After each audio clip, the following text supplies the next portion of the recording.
Ni kedudukan ulama pula ni. Ni tu salah besar lagi dakwah tak ikut ulama tu.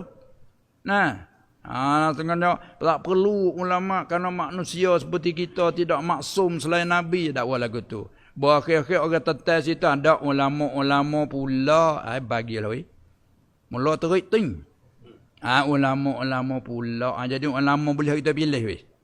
Jadi besar kita pula kita boleh pilih. Ni mana kecek lagu mana kena ingat. Kadang dia tak tersedar kata benda tu jadi ada mengandungi arti lagi ke mana tu. Mana kita boleh itlaq ulama? Ya. Al-ulama warasatul anbiya. Tak ada kena ada ulama-ulama pula. Sahabat kaedah dah alif la dia panggil alif la lil kamal. Al-ulama hak dikasih di khabar dengan warasatul anbiya ayil ulama al-kamiluna fi ulumihim.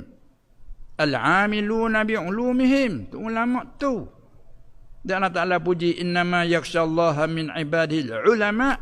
Tak ada kena kata ulama-ulama pula. Tak ada kata dah. Ulama al-kamil.